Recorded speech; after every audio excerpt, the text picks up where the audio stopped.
and hot. Yes, it is. Yes, it is. Yes, it is. Yes, it is. And good morning, people. Today is Friday. You made it through the week. Yeah, work week done. Well, almost. You got today, but today will go like that. Good morning. Today is Friday, May 6th, 2022. And here on Long Island, the gray skies are back and chilly weather, damp, chilly, cold. Well, not cold, but damp, cold, chilly. Not spring-like. We had one day of spring, and now we're back to the funk. I'm not complaining. I'm just telling you what it's like here. It is a little bit depressing, I have to admit. Just gray skies, just dampen the mood, But we're gonna get through. I got music to play tonight, so that should lift my spirits a bit and make it a little bit more, I don't know, fun for the weekend. And then tomorrow playing outdoors supposedly, but again the forecast is calling for rain, gray skies, chilly weather. Spring is just not coming this year. It was a year like this back in 2009 here on Long Island. We did not have a summer. Summer just said, let's screw Long Island. You're not getting me this year. And so very few days of sunshine, very few days of beach weather, of outdoor party weather. My wife blamed it on me not opening the pool that year, but I blame not opening the pool on not having the weather to open the pool. Very strange year, 2009. Hopefully we won't have that again this year. Calendar is filling up though with cool dates to play, as long as the weather starts to cooperate and get nice around here. Um, Friday, we made it through the first week of Gov Radio broadcast, and I'm already thinking I made a mistake with the time. I should have kept it at 9 o'clock. I think we're probably going to go back to 9 o'clock starts as of Monday. 8:30. Not much of an extra boost on that. I did it because of the weird time issues with Gov's Radio. Knock 'em Dead comedy starts at 11 a.m. each day, and that means I need to get off by 10:45 off Gov's. But that doesn't mean I need to get off of YouTube or on my Patreon or Facebook, Twitter, any of those things. So I think we're gonna go back to the 9 o'clock start and just do an hour and 45 minutes for Gov's and keep that going. Anyway, great to have you here. Wow, Kat is awake 2 days in a row on for the early shift. Something's going on. Thought of you last night, Kat, because you were doing the karaoke thing, and I thought I forget what song I came across, but I said I wanted to send that to you because there's a great karaoke version of the song I heard. Now it's out of my mind, but I thought about you. Good morning, Kat. Great to have you here. And not you're not expected for another hour. So we got extra bonus. Yeah, so looking forward to playing this weekend. Oh, not much is in the news today. John Burton, a comedian who I know very little about, other than he's a vet apparently, and I'm not sure if he's from New York or the Maryland, Virginia area, because he seems to play a lot in the Greenwich Village or perform a lot at the Greenwich Village Club, comedy club here in New York, but also does a lot of dates in Virginia and Maryland. But there's not much about him on. I've seen some of his videos, but not on his website. He doesn't have a website. So he's kind of a man of mystery. This is always confusing to me when people in entertainment, whether it's music, comedy, actors, or whatever, aren't filling up the web with stuff about them. You can't. It's really difficult to remain anonymous and have some degree of privacy and still have a thriving career. If you want to, part of the devil's bargain you make when you become an entertainer uh, is to, put yourself out there. You sacrifice some of your privacy, some of your, personal life. You have to.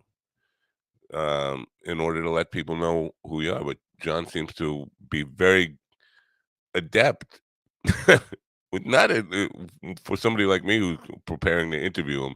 It's not a nice thing that there's not much about him online, and you got to really dig. And of course, with a name like John Burton, you can imagine it's a pretty common name, pretty common name. So there are other people with that name out there. So you put in John Burton comedy, you get stuff about a California senator who was cursing at the legislative body, and they basically seeming to carry on a stand-up comedy act in the California state legislature. Or you'll get a different John Burton who's been in movies, or you'll get John Burton who was an actor in the U.S., born in 1853, and had a movie career in the silent era.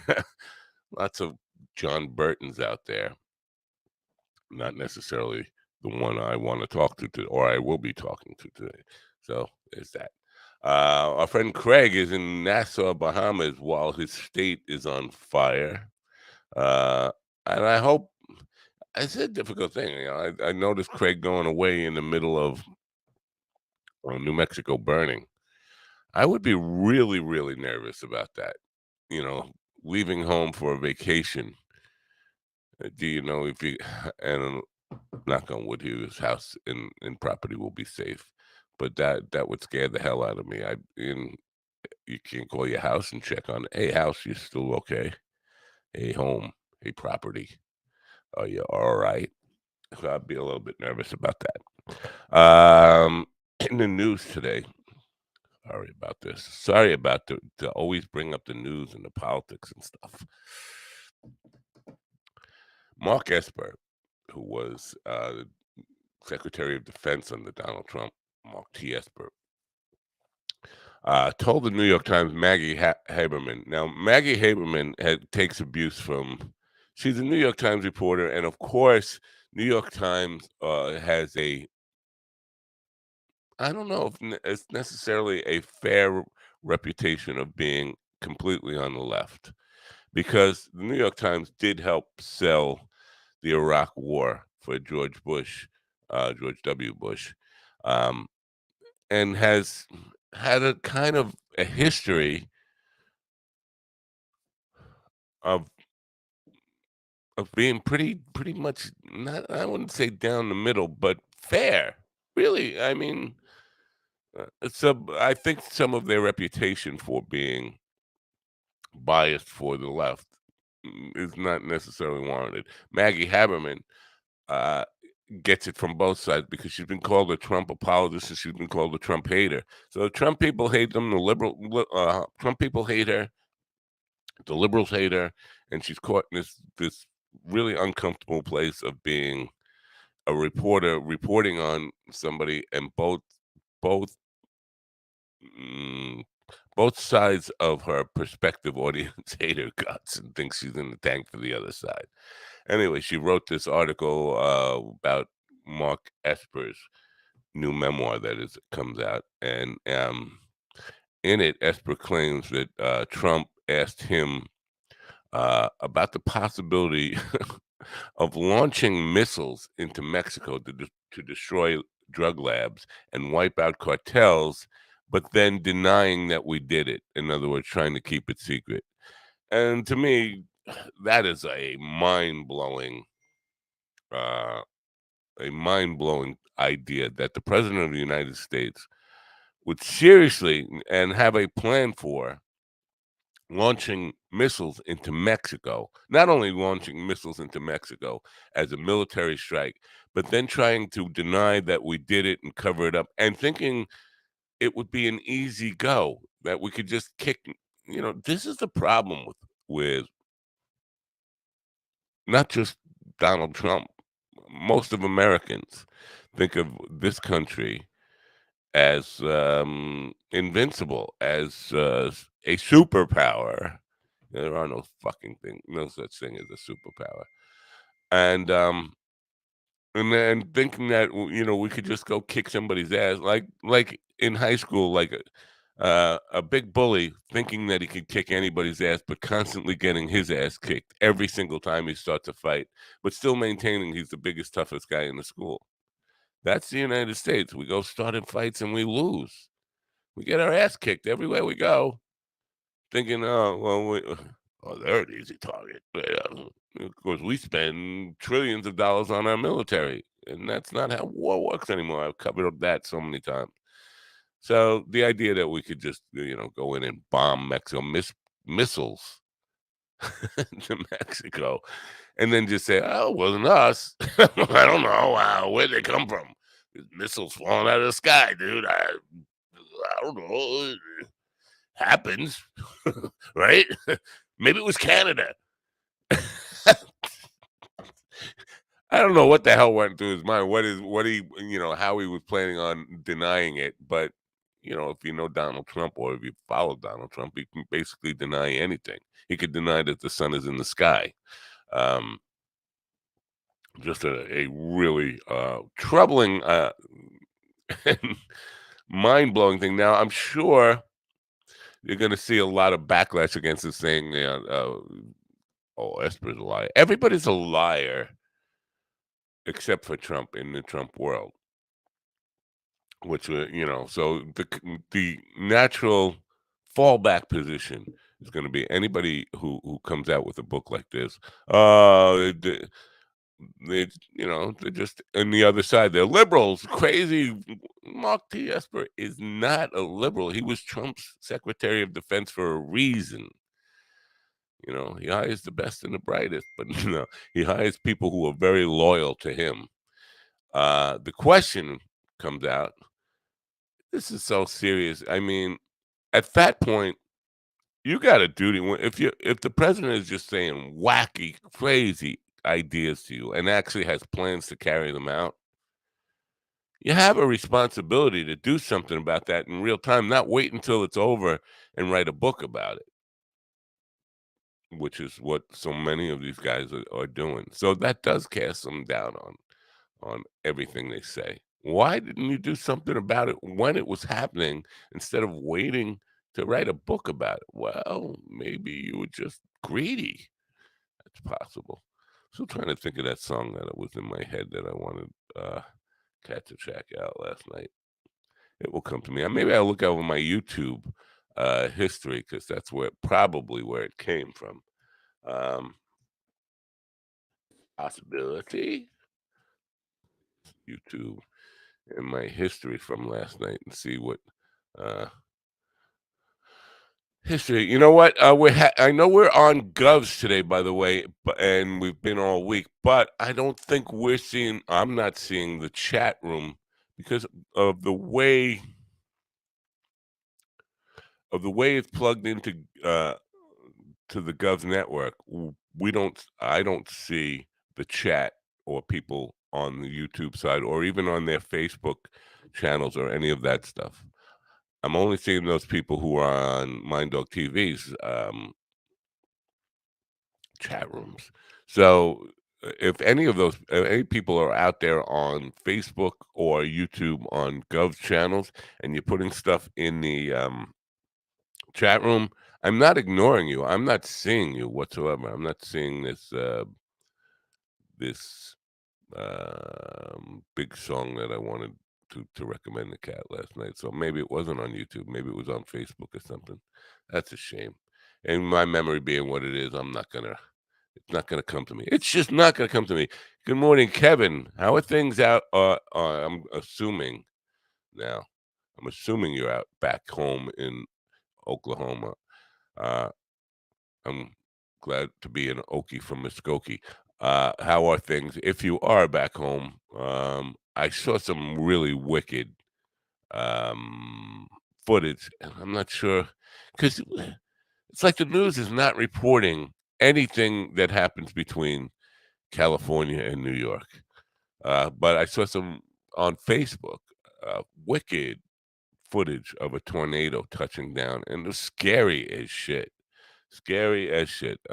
For especially for people who've never had to actually experience the power of a tornado. This is drone footage watching a tornado sweep through a neighborhood and selectively, uh, seeming selectively, like the thing's got a mind of its own, picking out houses to destroy along the way. And, and it's just so easy just to, for a tornado to kind of even just come in a second, take a constructing, modern construction house and turn it into flying dust in a matter of second, not even a second, nanosecond, boom, the thing's gone. And so, even if you're in a basement of something like that, the power and sheer ferocity of a storm like that, it's got to scare the shit out of you. So, um, Kevin says, soggy and wet as soon as I get out of work, camping north of Oklahoma, 90 minutes all weekend. Now, camping would be even scarier in tornado season. Uh, I have they had a tornado do counterclockwise loop around the city and hit twice within 10 to 15 minutes too. Crazy stuff. Wow. You don't see those backwards tornadoes too often. I have had minimum experience with tornadoes. We're out in New Mexico. Um, One when I was actually hitchhiking. I was hitchhiking between um, eastern New Mexico and Lubbock, Texas. It started as a sandstorm, and before you know it, we started getting pelted with gigantic chunks of hail, and we're trying to see cover. But out there, there's nothing. There's nothing to see cover on there. It's open sky country, big sky country, and there was a tornado, but it my 40, 50 miles away from us, so we didn't get. That's the closest I've ever come to being in one of those storms. But I'm well aware of the damage it can do, and again, I shouldn't say that because we have had tornado damage here on Long Island, but as part of a hurricane, they were mini tornadoes that were around the eye of a hurricane. But that's different than those gigantic tornadoes that you see out in the big sky country. And I'm keeping up with what Kevin is saying here. They had hit the exact same intersection minutes apart after doing a loop back against the direction that storms were moving. Uh, they verified with radar data. Wow. Uh, Good morning, Kelly. You're half asleep. I'm completely asleep. So I think we're on an even plane there.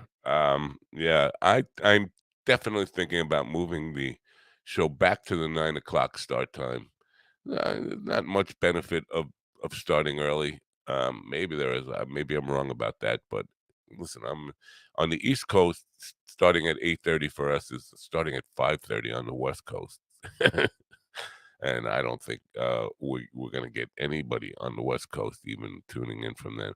Uh, Kevin says we had two decent sized ones at EF2 and EF3 about 20 to 25 miles south of us. And yet, you brave bastard, you're going camping. Good morning, Kelly, the cat says. Um,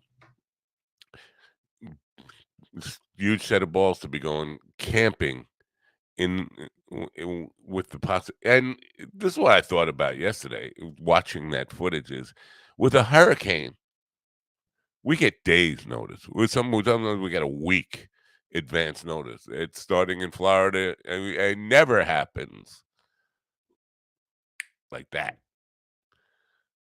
I remember once being in Florida where we got a tornado warning, uh, and it's a 30 possible tornado in 30 minutes.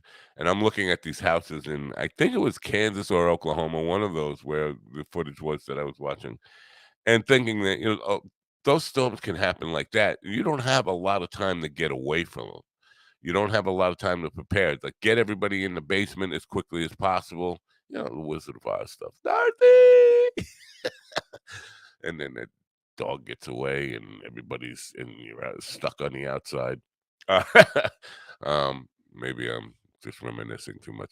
But the idea that you don't have enough time to prepare or even get away or evacuate the area, scary as hell in its own. So quiet weekend ahead. 80s tomorrow, low 90s. Oh, I would love that, man. You're making me so jealous. We're going to be having low 50s and rain here tomorrow, and I'm supposed to be playing a show out on a deck outside on the water, which means the sea breeze will be coming in on top of that. Uh, I thought, oh, maybe I'm wrong. I thought you had driven Kevin. I'm replying to Kevin now, who's in the chat room. For the people on the audio side, he says you haven't had the rig out since Vegas, and it's time to get out there. I was under the impression that you had driven it from Oklahoma to, I don't know, Daytona Beach or somewhere in Florida um, within the last month. But I'm easily confused. We've documented that. I'm very easily confused. So, perfect coffee this morning. The perfect cup. I just have to have a little more right now. Sometimes are better than others, and obviously with Koa coffee, you can't go wrong unless your wife makes it. But when you make your own coffee, it's really hard to go wrong. But today is like magic. Like magic, the best coffee. This cup of coffee right here should be in the Louvre. It should be. People should come and pray and worship and throw themselves at this cup of coffee. Oh, the Airbnb in Florida. Oh, but you drove there. You didn't drive the RV. 50 days or so till a big long trip north. Got to make sure the rig is road trip worthy. I've been actually looking into getting an RV in the last couple of days, couple of weeks. I don't know how I got targeted, um, but getting all these ads about these wonderful RVs, man, they've come a long way since I traveled with a country band in one 40 years ago, and that was just like a nightmare experience. But now some of it's like a five-star hotel on wheels. It's really so. It's got me thinking. Well, be great to take the show on the road. Well, we are going down to Altercation Comedy Festival in Austin in um, October, and I'm thinking it would be really, really cool to have an RV set up as a remote studio for that trip. Carl, I think, will be with me when I go down there, and I have a couple of kids who will be working some cameras and doing some audio with me. So it should be, and we're probably going to have access to a lot of great comedians down there for that. And so it should be a really, really cool time to put some shows together, get some really cool interviews, and possibly like a mini documentary for the whole situation. So an RV would be ideal for that. So I'm interested now with, I guess, social media reading my mind. It's all so fucking weird now because it used to be, and people know about this.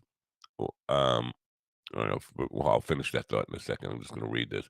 Oceanside RV spots where $20 a day, less than an Airbnb, made no sense to tow. Their fuel consumption would have cost more than a $20 a day price difference. Yeah, gas still out of control. I'll talk about that in a minute. Oh, um, I wanted to talk about um, this idea that Facebook and Twitter and such would track you. Um, fine, fine, John. Uh, would track where you go and then present you ads based on your scrolling and whatever, surfing Facebook and Twitter, whatever you stop on and read or click on or like, and they start to show you ads for that. And then at some point, I started to think maybe my phone is spying on me because things we would talk about, not being on Facebook or Twitter, just have a conversation about it. And then all of a sudden, your page is full of ads about it. I started thinking, Siri, hey, Siri, see, I did not tell you to listen to me, you bitch. No, the phone is listening to me. If I say the name Siri, she wakes right up like, oh, what did he say? He wants me. I don't like that. And I don't know if there's a way to disable that. I guess you could turn your phone completely off.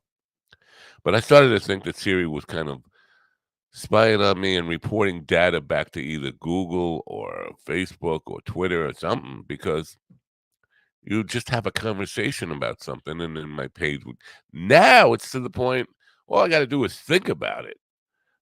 Uh, Good morning, Elton's more. Elton's more. I'm always getting ads for pink maid uniforms for men. Okay. Well, is it because you're, oh, never mind. Uh, Thinking about it, talking about it, or just reading your mind? You like those pink maid uniforms for men? Pretty weird. I don't know who you are, Elton's more, but pleasure to meet you, I guess. Oh, it's Chrissy. Well, why you Elton's more? What happened to you? You became Elton's more overnight. Um, and yes, Facebook listens. How do you know that, Cat? Are we being conspiratorial here? Because I'm not disagreeing with you. I'm just saying, you said that as a definitive statement, like you know. How do you know? Um, I suspect you're right. Um, but and it's hard to test.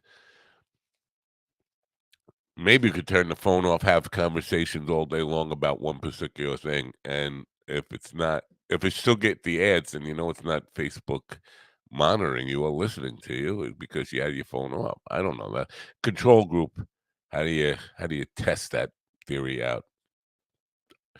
I like making that I don't know face anyway. I made that a lot lately. Um, so, but yeah. So anyway, back to the RV thing. I am definitely considering the RV. The one thing that has me a little skittish about it. Are gas prices going to remain this high forever? We're getting fucked. We're getting fucked like Madison Cawthorn's cousin's face by big oil. Um, the first quarter of this year, Chevron, ExxonMobil, and Shell have recorded not just record profits, but 4 times record profits. In other words, they had set a record profit last year at a certain amount in quarter one. This year, they've quadrupled the record from last year. So the prices we're paying is not because of supply and demand or shortage of supply or any of that stuff. It's all about greed. And these oil companies just know you're going to pay the price, and they are completely responsible because if they're making 4 times the record profits, then it goes to say it's just common sense here. They could be charging a quarter of the price and still be making record profits, not just getting by breaking even, record profits. So it's 4 times the record breaking profits from last year they're making on what is now, I've seen some places with $5 and $6 a gallon gas. Ridiculous. And people can blame it on politics, on and COVID shortages. Um, None of it. None of it is the truth. The truth is oil companies are running rampant with greed, and you know what? I'm all for making a buck. Everybody's allowed to make a buck, but when it's over the top price gouging, I do think at some point government has to kind of step in and do something about it and say this is ridiculous. You're taking advantage of people, and it is hurting the economy. All of it. It's hurting all of us. So I think it is the government's responsibility to kind of say, hey, wait a minute, you could charge us $3 a gallon and still be making super double your record profits. Um, but at some point, what is it too much? When is greed too much? And I think, uh, oh, Kelly says, but Daddy Trump will fix it all. That's all I hear around here. Now, I don't doubt that I don't think Trump would do anything to fix it. I don't think any policy change. But I don't doubt that some of the oil companies, uh, people who are absolutely, the oil companies have incentive to be Republicans, and support the Republican Party. So I don't doubt that they would do that, would bring down prices for Trump. I don't doubt that. It works this way, and it's always about, follow the money. The Republican Party is very pro fossil fuel, very pro keeping the status quo, dirty fuel, oil, uh, petroleum-based products, as part of the model for long-term future. And so oil companies, they don't want to see the end of the road for them, and because the other side, the progressives, are green energy people. And what green energy spells is breaking the piggy bank for the big oil and ending their dominance in the world. So who are you going to back if you're ExxonMobil? Whose side are you going to take? So part of there is politics at play here. They're trying to um, sway the American people against the Democratic Party, and you would too if you were them. It is a little over the top, a lot over the top. I do have a problem with Biden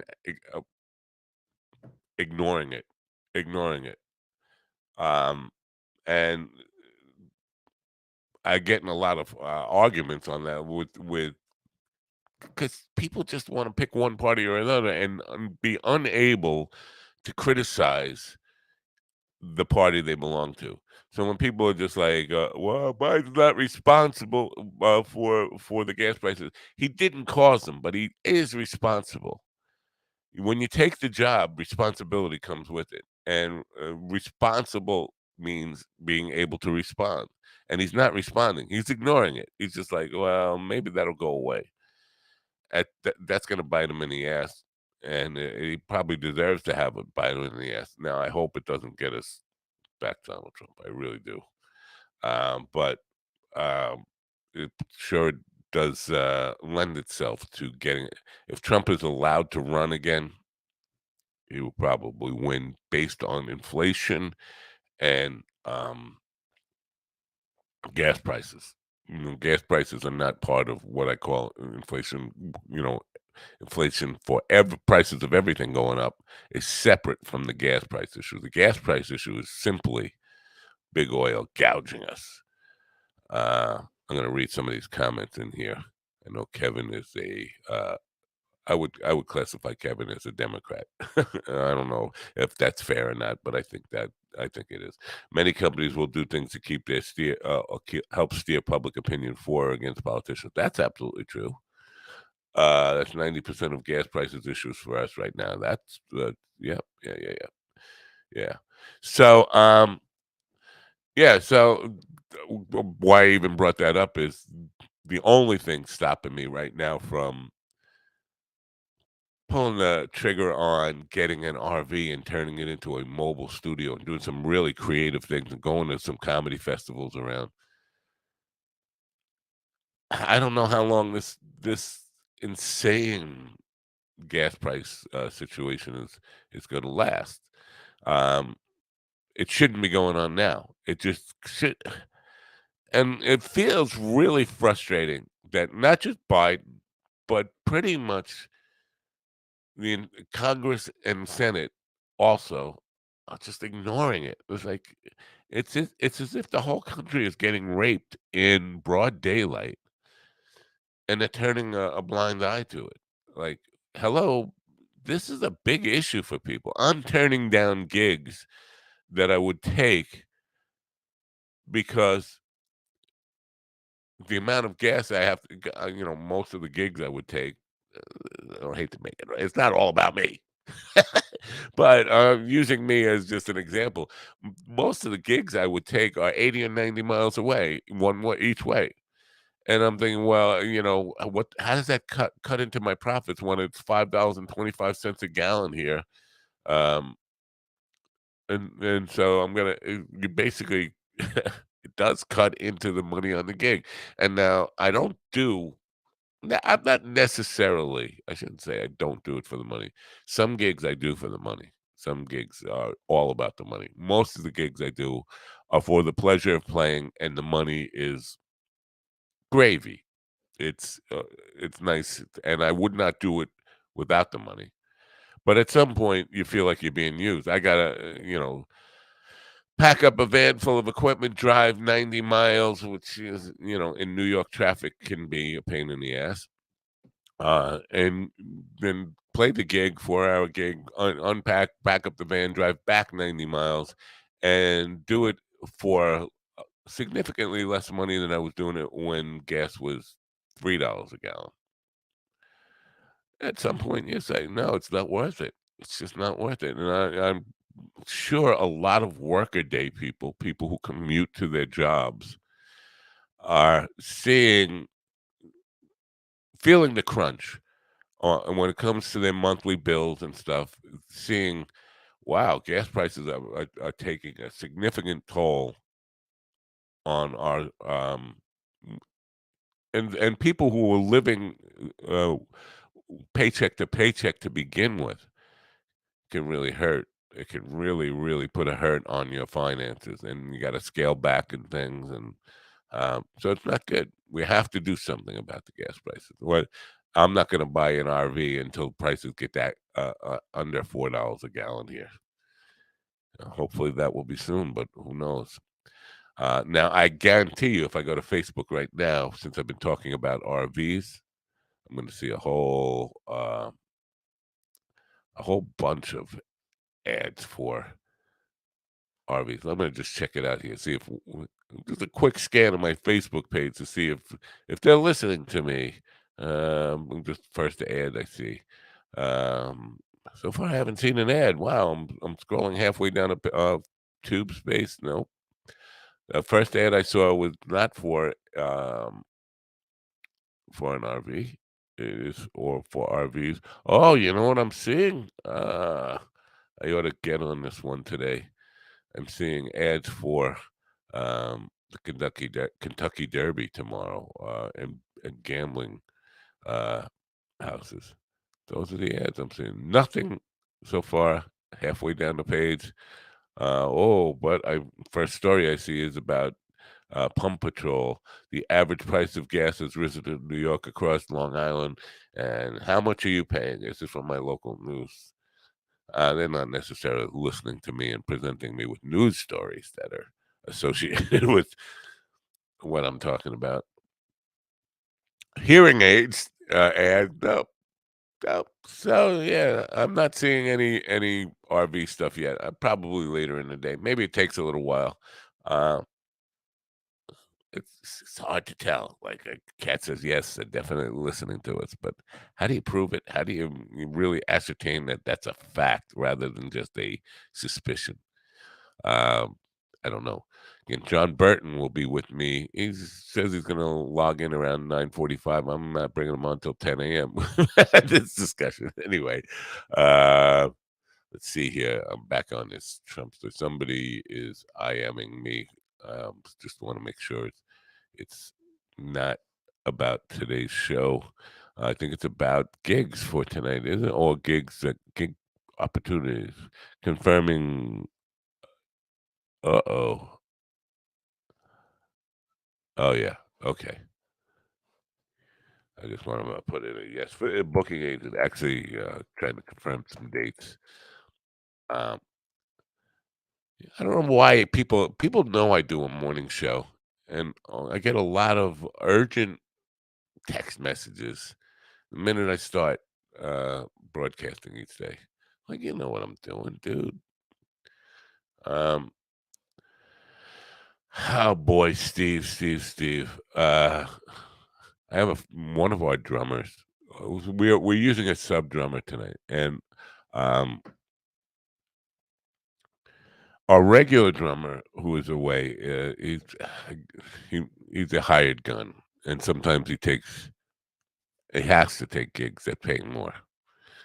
And I understand that um, when you're in the business, if you can do a gig that is a restaurant gig, which is 150, $175 a man plus dinner, and then you get a club gig offered or a wedding gig offered for $400 a man plus dinner. You have to take, yeah. But when he does that, we have to find a substitute for it. And I had gone through a lot of possibilities, and a lot of drummers are away on vacation or booked up for tonight. And I went back to our former drummer, the guy who was the main drummer before this guy, and he would love to do the gig tonight, but he's organizing like the the main guy a Trump rally in Pennsylvania tonight. And then he wanted to continue talking to me after he said that to me. It's like, don't you know who I am? I felt like Michael Corleone when Kate tells him she wants a divorce. Don't you know who I am? Don't you know I will do everything in my power to keep you from doing that? Like, you're telling me you're going organizing, and then he started gushing about his Trump lust, celebrity crush he has on Donald Trump. It's like, don't you know who you're talking to? Don't you know that this means I will never offer you a gig ever? It's like, don't you know that this means I can't be your friend anymore? It's one thing to be understanding of people's political affiliations and not lose lifetime friendships over who you're going to vote for. It's a whole other thing to be a cog in the wheel of the political engine and the guy who's organizing the rally for somebody I consider to be the evilest person in my lifetime. And I say that without any reservation, the most evil person in my lifetime. And you're telling me you're going to work for him, and that's the reason you want you need to cancel, you can't do the gig. Okay. But that does mean you should stop talking now and hang up and not try to have chit chat and conversation with. Don't you know who I am? I am and he definitely does know my feelings about this. I am the enemy for people who are organizing Trump rallies. Boggles my mind. So it's just like something I'm not. It's not sitting well with me. And it's just like uh, lose my number. Lose my number. You're organizing a rally, and so when I look out my window and I see this cold, damp weather, I'm just hoping Pennsylvania has the same weather that I'm experiencing right now. Wherever this rally is, I hope they freeze their balls off. I hope they get whatever. Just wishing bad things on this rally in Pennsylvania. You can't be my friend. You can't. If you're a Trump supporter, and I've been friends with you all my life, I'm not going to sever a relationship with you. If you go and organize for him and work for him and carry water for him, go fuck yourself, really. Bye. Nice knowing you. Um, that's a step too far. That's where I am today. Anyway, I know a lot of my Trump friends are gonna take issue with that, and if you want to cut me off, I'm okay with that. I am definitely okay with that. But you know, it is what it is. I can't hide the fact that that's an outrageous thing to me. One thing to be blind by um, party affiliations or ideology or any of that nonsense. It's one thing for that. There's a whole other thing to go and be part of the machine, an active part of the machine. Again, remember where I started before. I gotta get some of this coffee. I mean, it's just too good. This is the guy who wants to launch missiles into Mexico and claim we didn't do it. Wants to start a war with our neighbor to the south, and so fucking obtuse that he thinks it would be an easy go. He considered it, not just considered it, had a plan to do it, thinking, no problem. We could just launch missiles into Mexico. That won't start a war on our southern border that we can't win. Imagine we couldn't win in Iraq and Afghanistan or Vietnam or Korea. Couldn't win in those places. Imagine having that be touching Bisbee, Arizona, and Las Cruces, New Mexico, and Corpus Christi, Texas, or Galveston, or any of that, El Paso, Texas. Imagine that war on the American southern border, and don't think that it wouldn't work its way up. I mean, because we think we're invincible. Mexico's not a it's not a little girl you could just go beat up on. It's a country with a active military, lots of people, lots of resources, and some violent, crazy people. You talk about the drug cartels. They keep uh, they keep American troops pretty busy on their own. American Border Patrol, American cops, all on their own. To have a paramilitary within the drug cartels, which if we started a war with Mexico would be a fucking nightmare. But this is the guy you want to go organize for. Fucking crazy person. Crazy and stupid. Crazy and stupid are a dangerous combination. And also um, a meth head. Adderall is fucking methadone. And he's addicted to that stuff. So you got a crazy, stupid amphetamine addict. This is who you're going to go help get elected rather than play a gig. uh, Good riddance. That's all I got to say. So that's out there now. Done with that part of the conversation. Kiara will be with me at 9:30 with hopefully some happy news or something uplifting for today. Um, I've been trying to not pay attention, and I think I've mentioned this before. I was a big baseball fan for most of my life until 2008, and my team was the Mets. And I gave up. I was a big sports fan all across the board. I gave up sports on September 28th, 2008, altogether.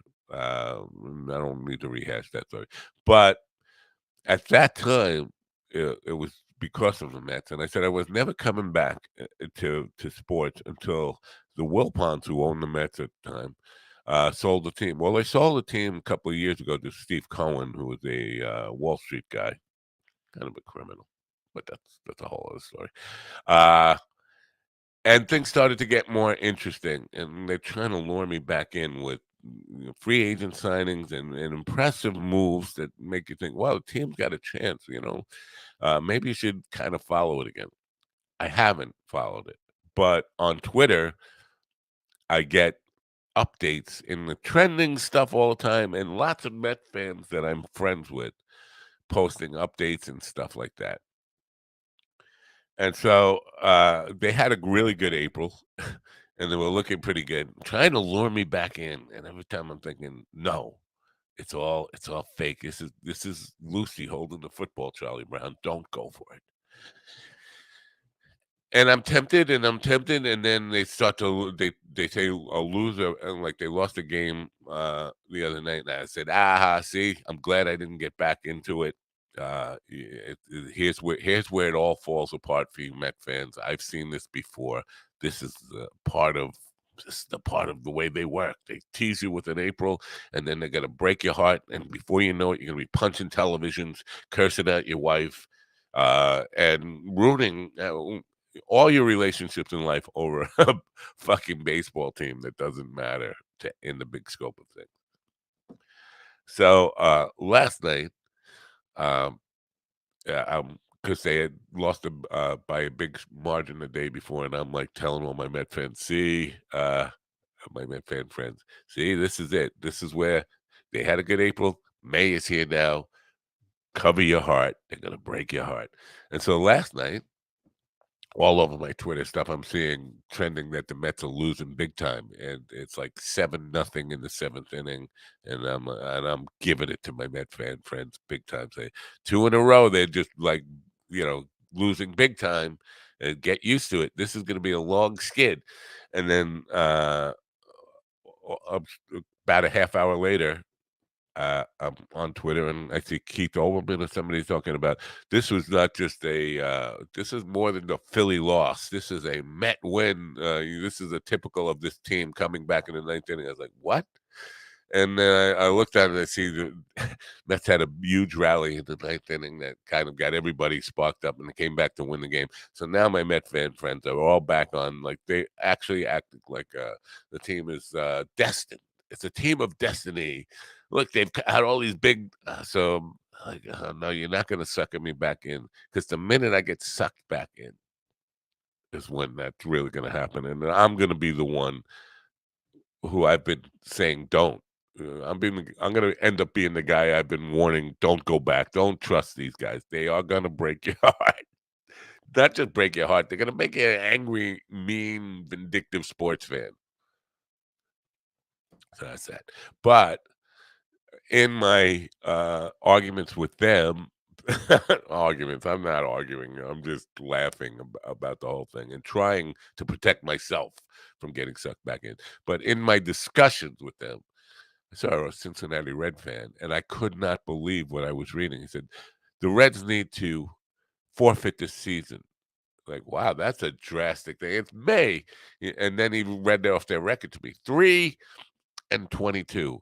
They've won 3 games and lost 22. That is record breaking loss. If they continue that, they're going to make the 1962 Mets, who were the worst team ever in the history of baseball, they're going to make them look good. I can't imagine a team being 3-22. 3-22. I don't know what the percentage is on. I could look it up really quick, but it's got to be like less than one. Let me see where it is. I'm in the standings now. Cincinnati, yeah, 1.20, a 0.120, 120 winning percentage. 120. Wow. That's pathetic in any sport. But so if you're a fan of the Cincinnati Red, my heart goes out to you. I don't know how you're still surviving day to day. If I were a sports fan and the Cincinnati Reds were my team today, I'd be definitely looking at, and I'm not encouraging this, and please don't do it. I'm just telling you what I would be doing. I would be looking at a box of razor blades singing, What's the point? What's the point going on? My team is embarrassingly bad, about to set a record for the most futile team ever in the history of sports. Um, I can't show my face in public. I can't ever go out again. Um, give me the give me the box of razors. Let me just get it over with. That's where I would be today. Now, me, I'm a drastic case. Well, I think you probably could have guessed I'm a drastic case on your own. This is damn good coffee, I gotta tell you. Ah,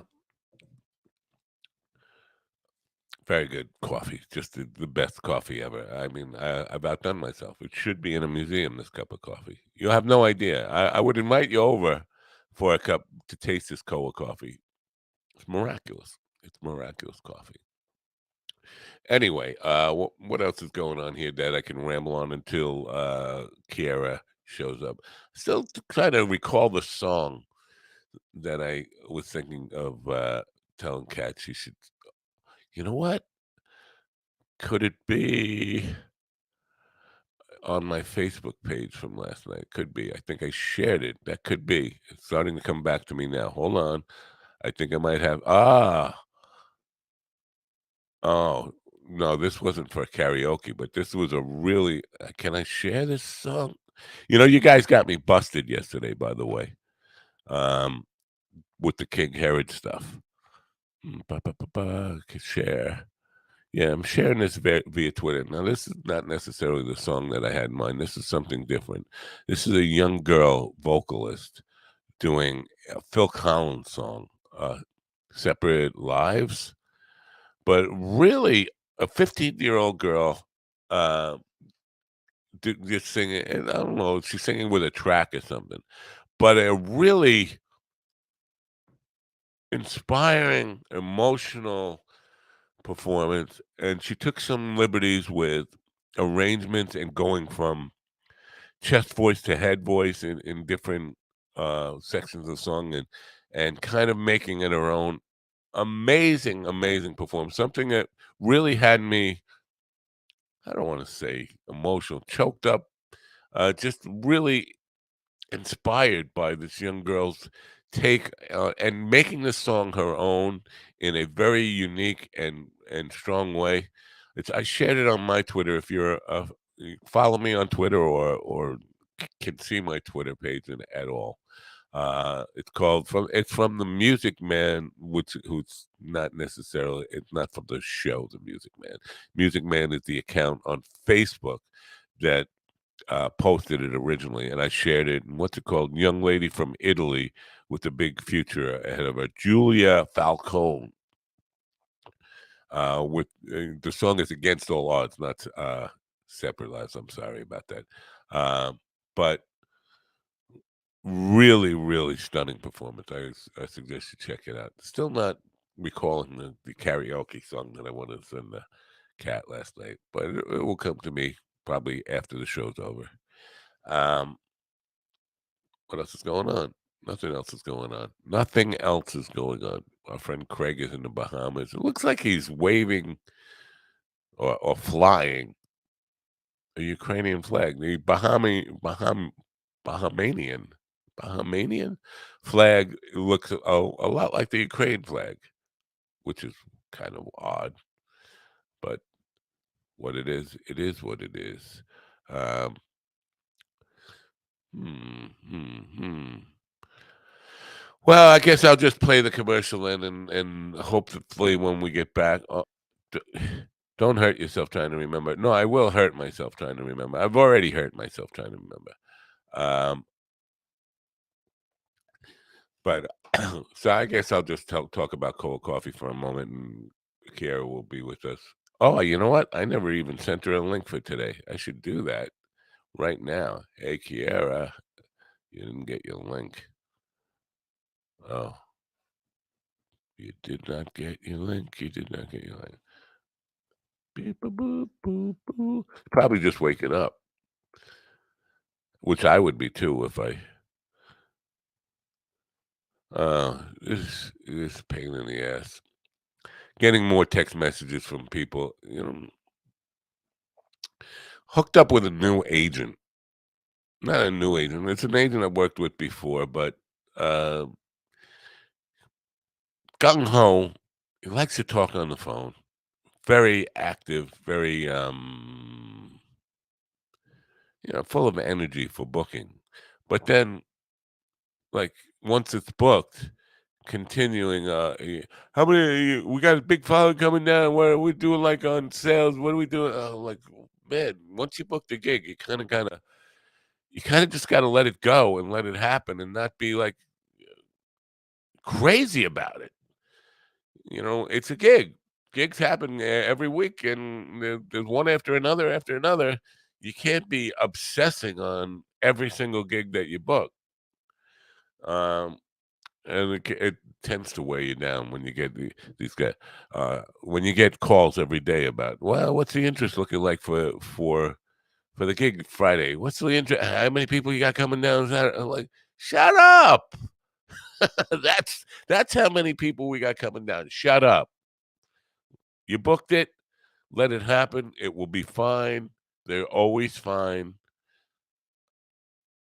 Been a long time. There's one place here on Long Island that we don't play anymore, where the owner of the club was just a throwback to the old assholes that we had to deal with when I was young. The bar owners who, no matter how well you did on the night, it was never good for them, and they always wanted to make an excuse on shorting your money, or you didn't bring so many people. And the thing is, we've done very well in this club for 15 years until he took over ownership and turned our fan base away. The fan base won't go there because he's a dick. Good morning, Paul. And I'm going to say the name of the club now. Paul is in the in the room. The room is called Memories 2. Yes, in Williston Park, New York. And the owner, Joe, is a world-class asshole dick who turns customers and fan base away and then complains that nobody's coming to see you anymore. Now we still bring people in if we were going to play there. We're not going to play there ever again. uh, Last time we played there, our booking agent at the time, who is now dead, he died of COVID. And I don't mean to laugh at that, but this is how long ago. Well, he died 2 years ago from COVID. The last time we played there was probably about 3 years ago.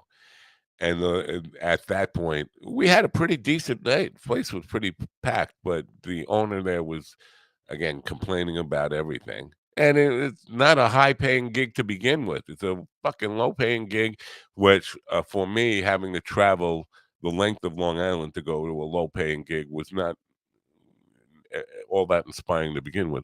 Guy complaining after it, and the booking agent took him outside and was ready to beat the shit out of him, put him up against the wall, pulled his shirt up, broke the buttons on his shirt by grabbing him by his shirt and picking him up. And that was not the first time he had done that. So we're not playing there anymore. But for the most part, gigs are for the last 22 years, we haven't run into that kind of bullshit much at all. Just this one club with this one asshole. So it is what it is. But when the booking agent he books something for you, eager to book something up, like take these dates, take these dates. Okay, I'll take the dates, and then you get calls and text messages every day, sometimes 2 or 3 times a day about how we looking for the gig Friday night. Huh? You know what? This is why I don't take gigs with you. This is why I'd rather not gig. Don't don't obsess over it. If you take all the joy out of it, it's gonna suck no matter what you do. You get your fee. Clubs are generally happy, almost always happy with what they get, because we give. When you're a giver, you give the audience. You don't. It's not all about you. It's not. We're not there for us. We're there for the audience. So the audience is going to be receptive. The barmaids and bartenders and barbacks and all the people who work there are going to say nice things about you. The club owner has to understand that if their audience, if their customers are happy, if their workers are happy with what's going on, they really can't be that kind of asshole that Joe from Memories 2 is. But Joe can. Anyway, Kiara's with me. I guess she was just waiting for a link that I had forgotten to send. Anyway, it's time to bring her in, right? Is it time? Yes, it's past time. It's 9:35.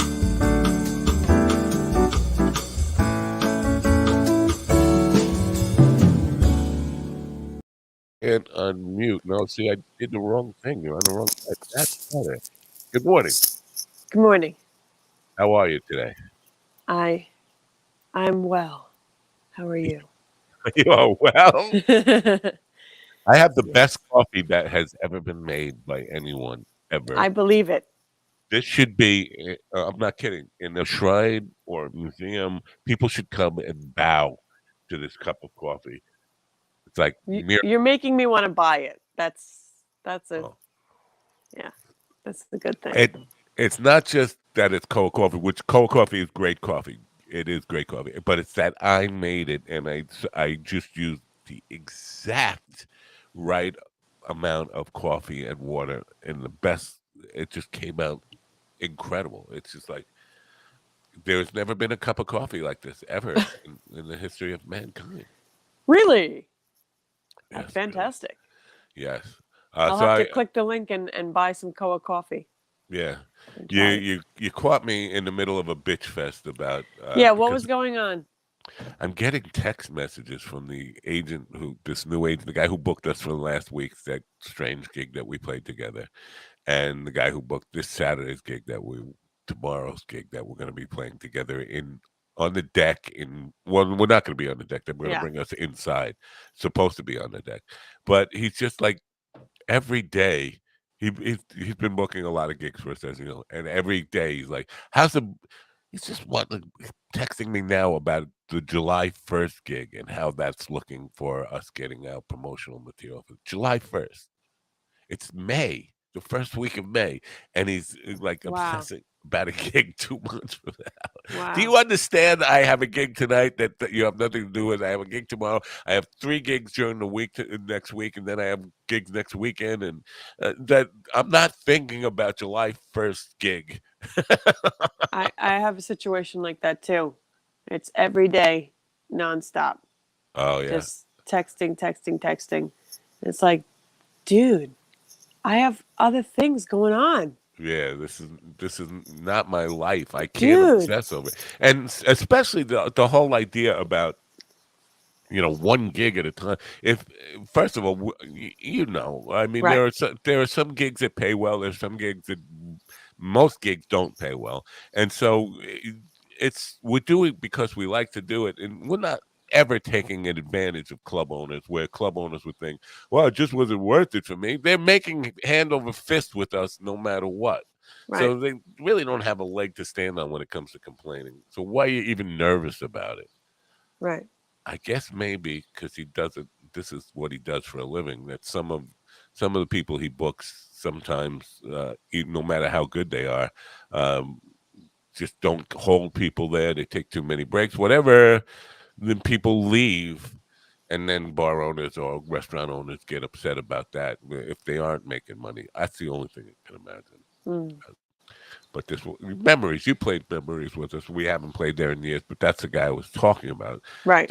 That guy, we played there for 20 years, and we always brought people in, and the place was always packed. The dance floor was packed until he bought it like 7 or 8 years ago. When he Mm. bought it, he started being rude to people, telling people once they were done with dinner, they had to get out because he needed the table for the next people. Just being rude to people. And the fan base said that, the owner of that place is kind of a dick. And he kept doing it until the point where we Wow. started getting emails saying, we can't come to see you anymore. The owner is too much of a dick. And then Wow. when the crowd started to be a little bit less, he would say, oh, you're not bringing in people anymore. Well, you're the reason we're not bringing people in. People hate you. Right. Right. Wow. It's So ridiculous. this new guy, the guy who's booking us now, keeps asking, you want to play back memories? You want to play back memories too? No. how many times do I have to say no? We can't play there. The owner is the reason that nobody will come and see us there. Wow. Yeah. Need a conversation with this guy. Long, truthful conversation. I have yet to have my conversation with my guy, but it's coming. I don't know. It's too much. Yeah. It's too Yeah. much. It's this guy wants to rehearse and rehearse and rehearse and every week and send me song suggestions and how about this and how about this, and we haven't had one gig yet. And it's softball season now. I got softball practice during the week, games on the weekend. If you can't guarantee gigs, then I can't invest my time. I haven't said that, but I have to say it. Yeah, I just no, have to say it. you have to. It has to be said. I mean, and we, in the history of the Rockin' 45s, back in the day when we were starting, we were originally called the Hound Dog. And the guitar player who was with the band, I was playing drums at the time, and the guitar player with the band never wanted to play a gig because all he wanted to do was rehearse.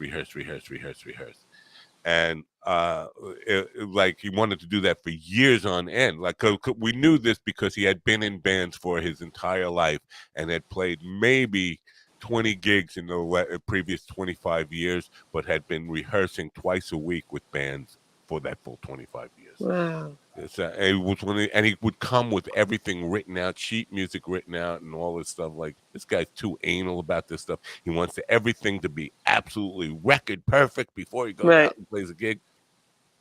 Right. Mikey booked a gig at a church in a church festival. It wasn't like a religious event. It was just at a church, and we went there and we were set up for the gig. Getting set up for the gig, and the guitar player just decided that the audience was too old for him. He wanted to play for younger people, I guess, and walked off the gig before we started. And so this is how I became the guitar player. There was a guy who we could play drums, and we got him to sit on drums. And I said, well, because I can play those guitar parts. I've been, I'm well aware of them. I know the song list, so I'll play them on guitar. And that's how I got stuck being the guitar player for it. I see. Yeah. I see. But so, yeah, we're very familiar with these rehearsal guys. People who just want to rehearse for their entire life. He doesn't even want to book gigs until we have like a full set list. And I said, dude, if you book gigs now, it's not even going to be for the summer anymore. It's going to be for the fall. Exactly. Just give me something to work with. If I've gigs in the future, yeah, maybe not once a week though. I can't. He lives in Seaford. It's far, and it's always like 2 hours, 3 hours of my time. So it's. Especially those type of gigs, nothing has to be perfect anyway. Right. You're both talented enough. You can play, you play and sing.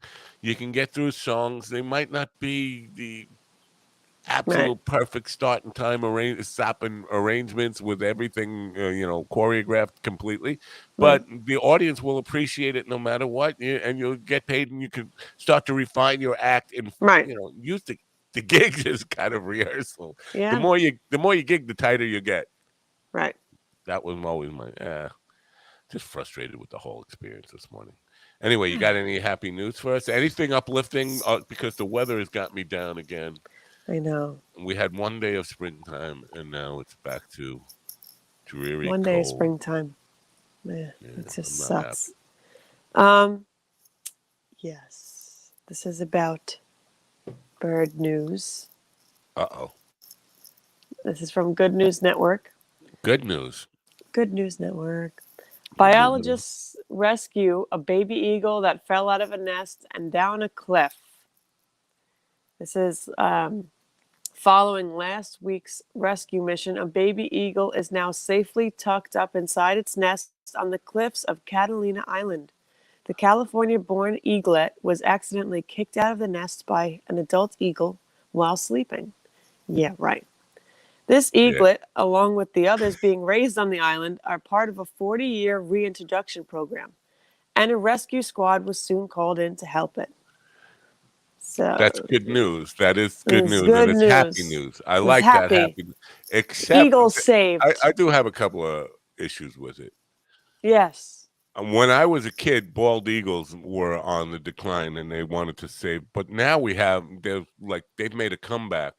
I'm just wondering how much money and time and energy goes into wasting, Uh-huh. or go. I shouldn't say wasting. How much time into saving Right. a, a baby eagle when that money could be used to kind of, I don't know, deal with human issues. I don't know, maybe. Yes. Yes. I agree.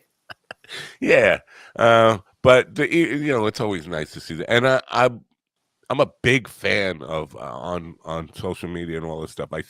I subscribe to all these groups that send me animal based videos where people are saving animals, people going out of their way Yeah. to just do dangerous things to save animals caught in traps, caught in Oh. gullies and all that kind of stuff. Love that stuff. I love seeing the final outcome. Sometimes I feel like they're staged a little bit. The videos, like Well, they what throw the dog in the lake and well, wait a or couple minutes, something like that. Yeah, set because up the it seemed tripod. because the camera angles seemed too perfect. Like, did somebody know this was going to happen? How did you get in the right place at the right time to capture this in that Right. way? I'm always suspect like that. You know The, what the, sucks nowadays is, I guess, even with humans in trouble, there's like 500 people with iPhones and right? one Yeah, person helping.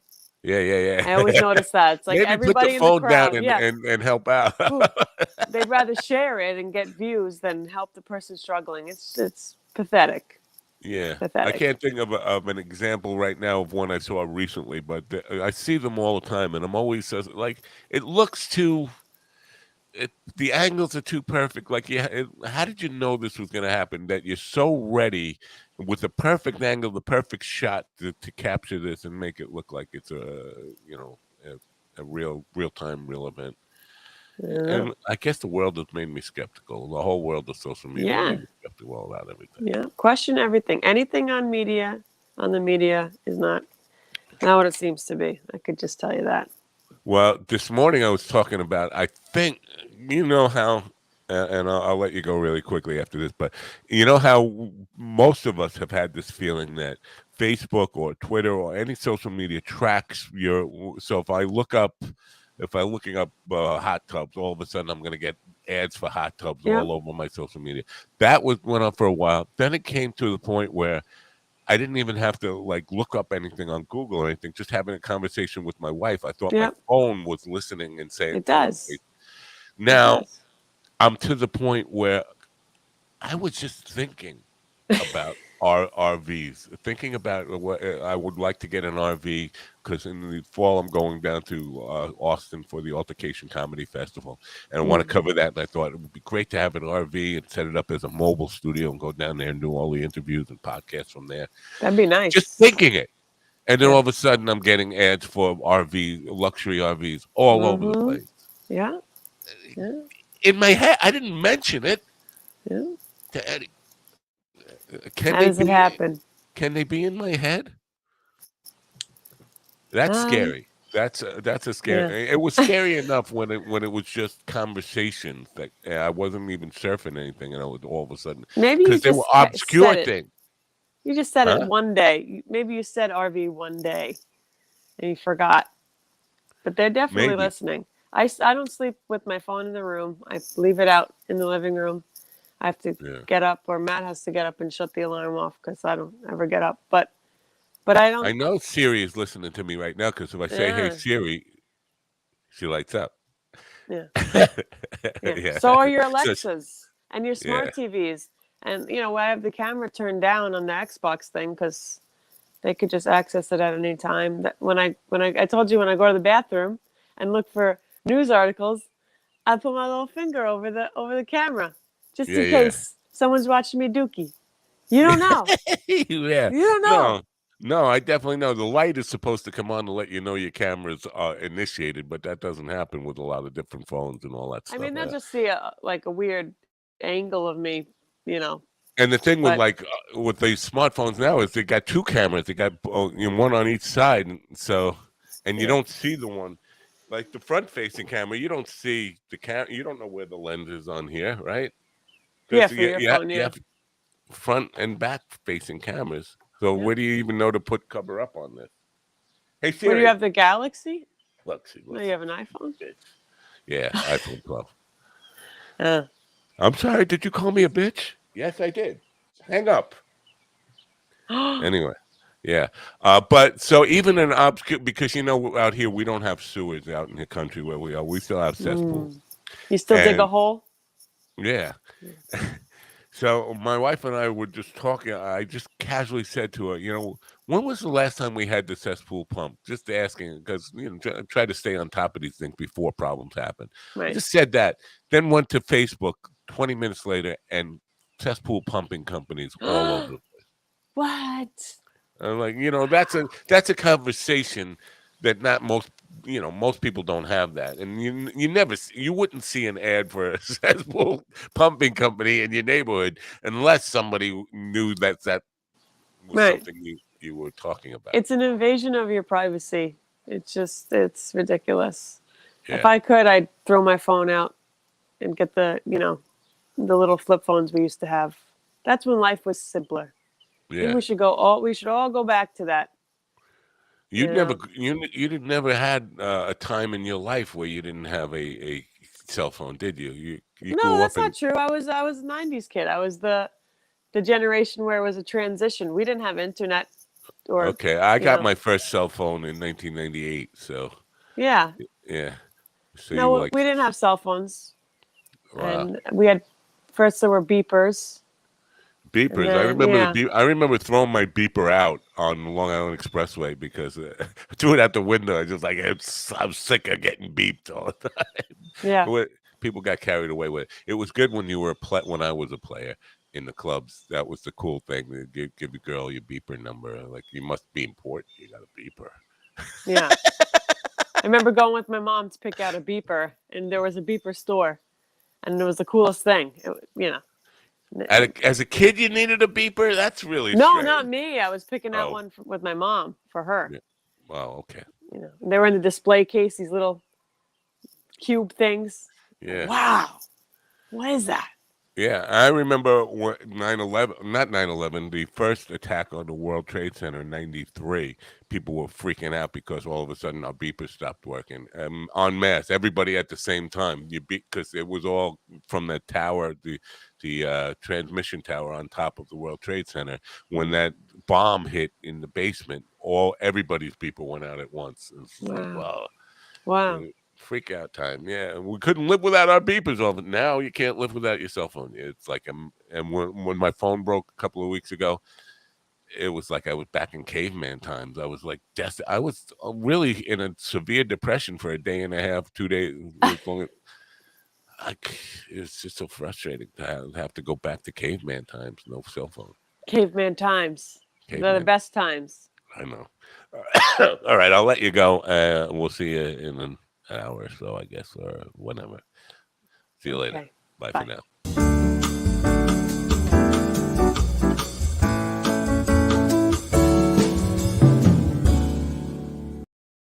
Oh yeah, John Burton, the mystery man of the comedy world, the man who has got so little information about him on the web that I wonder if he really is in the entertainment industry, is waiting in the back. I'm going to play.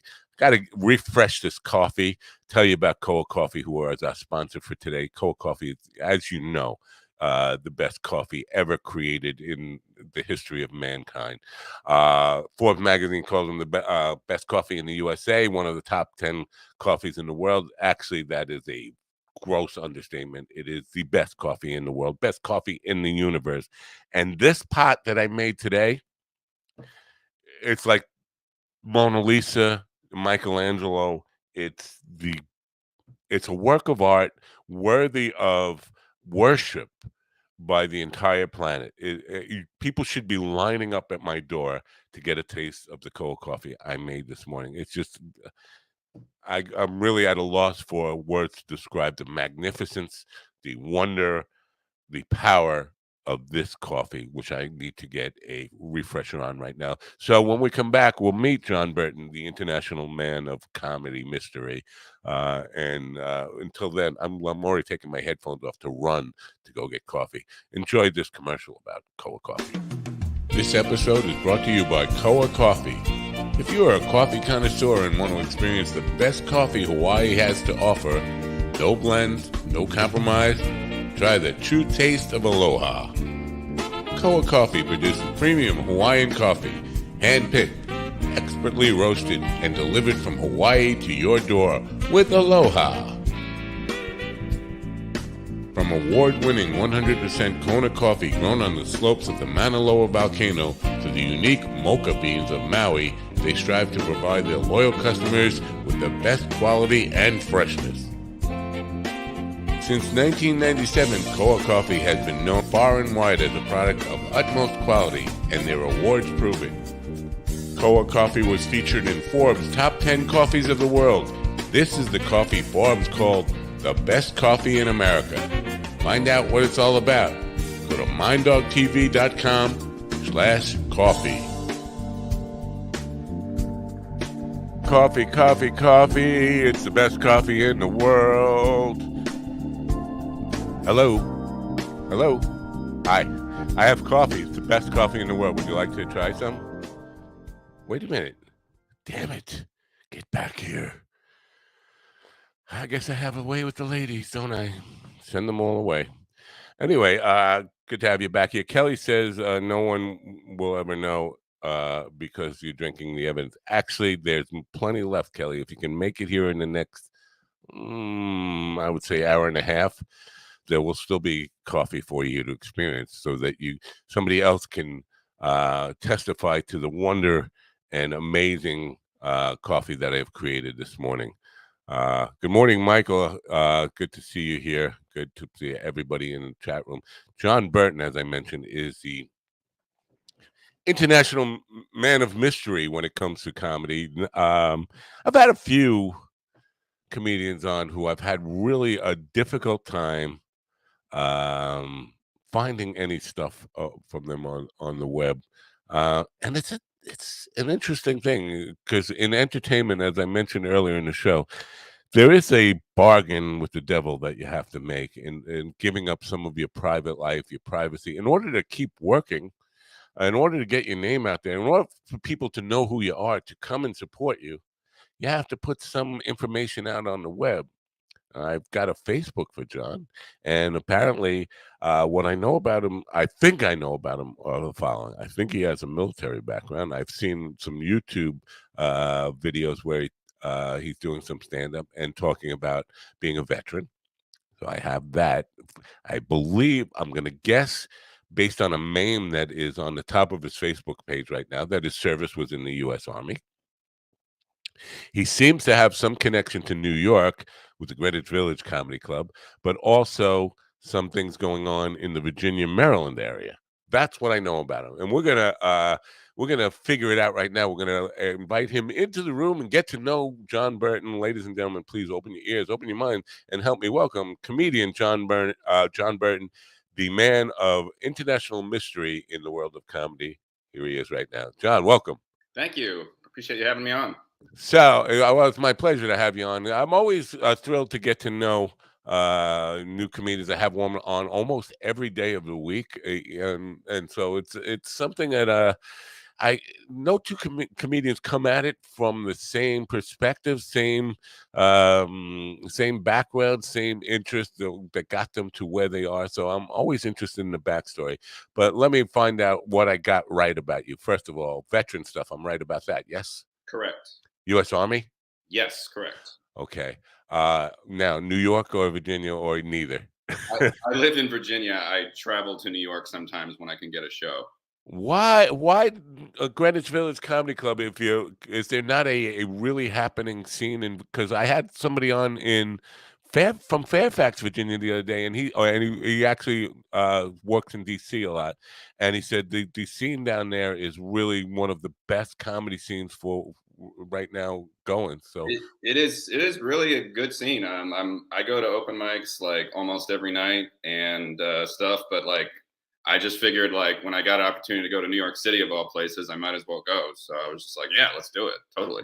Yeah, because I'm under the impression that New York sucks for people unless you're like a national headliner, unless they know who you are. Yeah. When I go to clubs here, I see the audience just not being all that receptive because been to clubs all over the country, comedy clubs and comedy shows.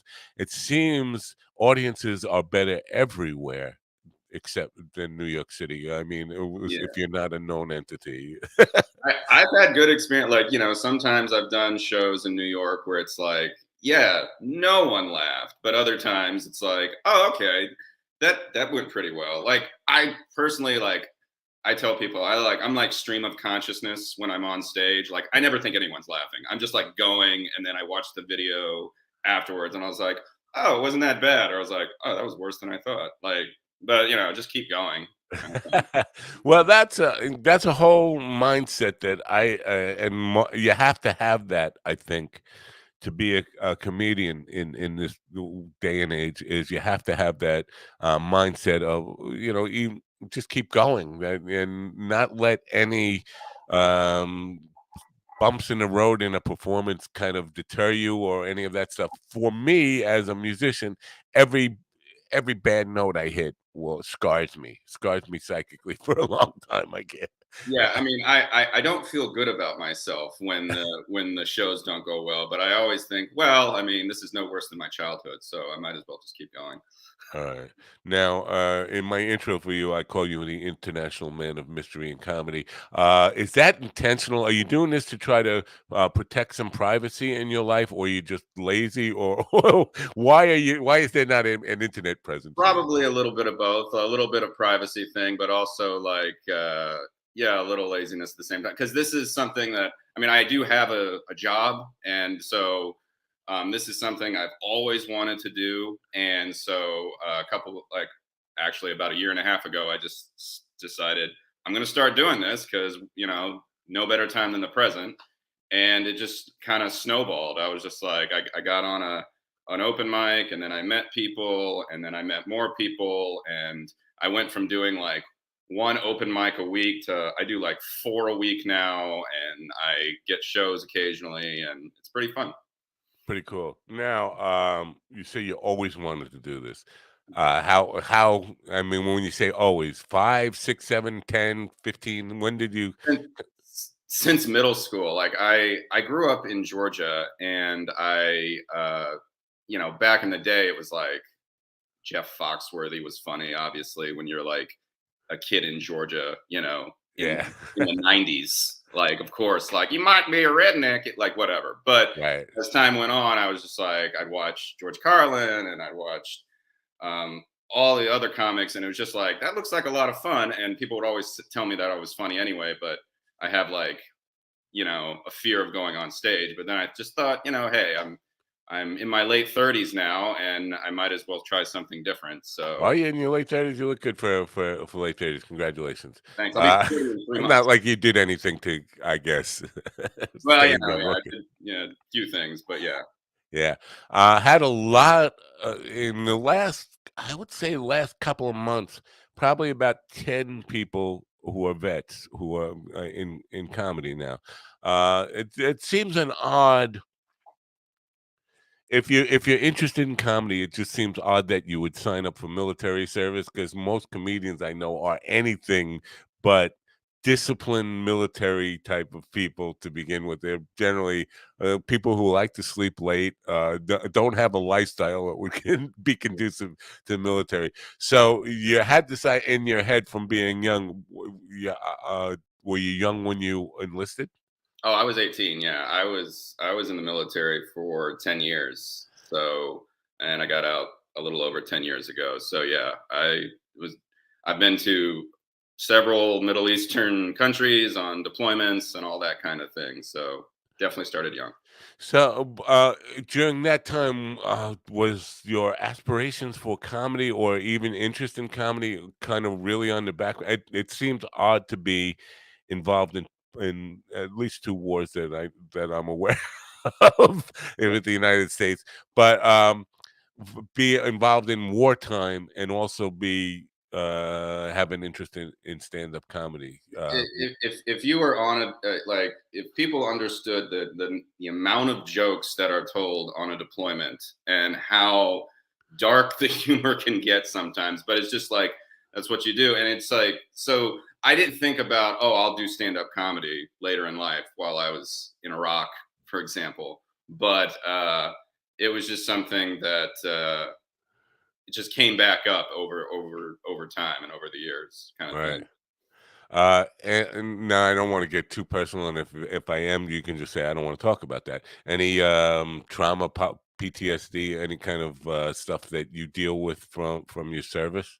I not nearly that bad, nothing like that. But you know, Do you incorporate your service or anything, and it's I wouldn't even know how you would begin about this, but anything from your military experience into your comedy? yes, I have several times. Difficult task to do because first of all, Yeah. not many. Oh, I shouldn't say most of the audience. I would think probably can't relate because most of the audience hasn't had the service, Mhm. and some of it could be like too dark for someone. Is there a challenge to doing that? There is a challenge sometimes. I don't do it frequently. I've done a couple of veterans like events that were like, oh, okay, this is you guys totally get this, and then other times just like, okay, yeah, this is not the crowd for that type of joke or whatever. So those are just kind of like you know in the on the shelf in case I read the crowd and I'm like, okay, I think you guys would be ready for this kind of thing. Yeah. Any you do because I work VAs 3 times a week at this time of year from now until like well, Veterans Day, mid-November, Thanksgiving time. I'll be working 3 days a week in the VA. This time of year, I do a lot of that stuff. Best crowds, best audience for anything that's so receptive, so willing to embrace any entertainment. You doing any of those shows? Because I would think that would be a natural. I would like to. I just haven't been able to find those venues as often. There's a couple of like the VFW around here has open mics that I'm trying to get back on and stuff like that. But um, I'm also so busy with work sometimes. It's like it's not always like the first thing that I can Right. get to. What is the day job? I work for the government, and Ooh. basically my day is an episode of The Office with a lot of cursing. So you deep state, you're keeping tabs on me right now. You're No, reporting. Are no tabs, no tabs, no deep state stuff. More just Excel spreadsheets and wondering what I've done with my life.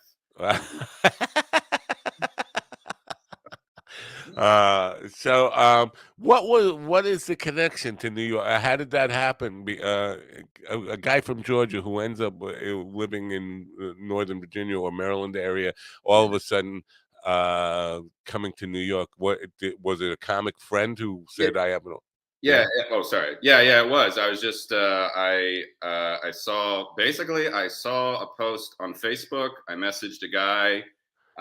He has DC shows. Name's Alex Starr, and then he had a bunch of shows. He also does shows up in New York, so I started doing those, and then I started doing more where I could find them. And that is just. It was like how it says. Like you do one thing, you meet a guy who meets a guy, and then you just kind of go from there. Right. I was bitching and complaining this morning about having to drive 90 miles because generally my gigs, the band gigs that I play are at least 80 or 90 miles one way to a gig a lot of time, and bitching about that with gas prices. Now, Mm.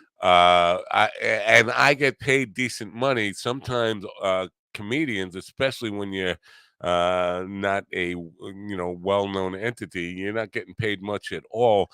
And with gas prices, I got to think that puts a real dent in your enthusiasm for performing and especially traveling to New York from where you are. Yeah, the gas prices, especially over the last couple months, has definitely hindered going to New York. Last time I was up there was in March. I'd like to go again. Yeah, I haven't in a little bit. I have done stuff in DC all the time. The gas prices is like so crazy right now because like I don't live like I work in DC and I like live in Virginia. So like I've gotten to the point where like I stay at work and then like I stay at work so late because that way I don't have to drive home, that just drive back into DC for for open mics or anything. And then I don't get home to like midnight because I have nothing else in my life and I have Batman posters on my wall at 39. So like you see where I'm going. Well, 39 is the new 29, it's not as old as it used to be. When I Right. was I look at pictures of my dad when he was 39. He just looks shot out and just like wondering like why am I here? And I'm like, I'm looking better than that guy. I remember I'm yeah. not as angry. My dad was long dead and buried by 10 years younger than I am now. So, Oh man. you know, and in those days, 50, when I was a young man, 50 was ancient. 50 was ancient. Now, to me, it's a kid. I would love to be 50. Yeah. My Right. work. I always think about like my mind always goes to I'm 39. Like what was my dad doing like at this moment, like at Yeah. this age? And I was like, I was 13 and he was yelling at me over not doing my homework. And I'm Yeah. like, oh man, well, my life is a little less stressful than his. Got it. Yeah. You can see why he yelled. Now I do comedy because he was yelling at me. Right. So I have seen, I have been able to find some YouTube videos on you. You're not posting like you don't have your own YouTube channel, right? No, I do. It's called John the Jokester, Jon, and I put some stuff up on there. I haven't put it up since I did Greenwich back in February. Gotcha. So for some reason, Google doesn't, because if I do I got your Facebook page, Hmm. Bert Diggity. That's funny because I have a bartender I play at his restaurant a lot, and he wants to come up and sing. I call him Biggity Diggity. So I saw that. So it's Facebook.com Bert Diggity. Yeah, Slash I Bert I Diggity. actually changed it to my regular name recently, but it still says Bird Diggity. So you're right. I just looked at the thing. So Yeah, cool. Yeah, everyone yeah. wants to look. Please follow me. Yeah, I have Okay. Instagram. It's my normal name, John Burton. I put funny videos sometimes. So with the reason I was asking about YouTube videos because I find there are two schools of thought about this. There are, or maybe even more than two schools of thought. But with comedians, either they post everything, they every minute of every second of every 5 minute bit, like completely on YouTube, or they want to post nothing often because they're afraid that I don't want to expose myself. This is all I got is 5 minutes, and I want to keep that fresh, which I think is nobody's going to come in to see and say, wow, you did that bit last time I saw him. That in my mind, I wouldn't. But Right. there are other people who are afraid people are going to steal stuff. So it's always interesting to find out the mindset of your attitude towards posting on social media and all that stuff. What are your thoughts on that? Yeah, well, I only want to post like actual like sets. Like I get like you get your 7 to 8 minutes generally, and I will put like the whole thing up. Occasionally, like on Instagram, if I will, one of the things I'll do is I'll post like a joke, like on your story, be like, hey, this is kind of stuff. But if people are gonna like steal my stuff, like who am I? I'm not. I'm I, not I, Tom Segura. I'm not Dave Chappelle. Like I'm not. I don't care. Like this I is would think it would be, and I said this yesterday. I think because I used to deal with this all the time. I ran a musician support network back in the early 2000s, which was meant to help struggling musicians.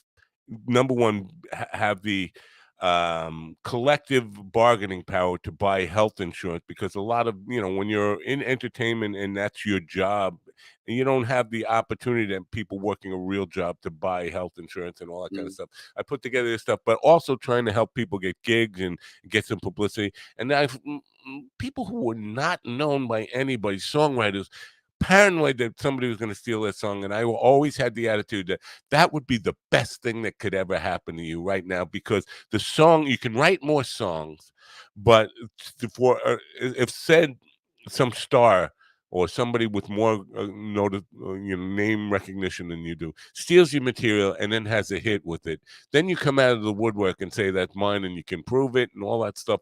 All mm, of a sudden you have immense publicity and immense power of getting your name out there and recognition for who you are that will give you, again, the song or the joke.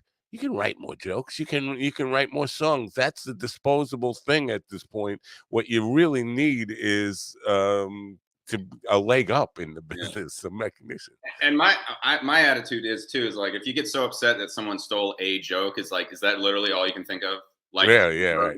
Like that was my one thing, and now I'm just done. I can't do anything else. Right.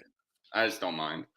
So how about going from a guy who your friends tell you you're funny and you make people laugh to being a professional comedian? Or did you go to any classes? Did you or do you study the craft?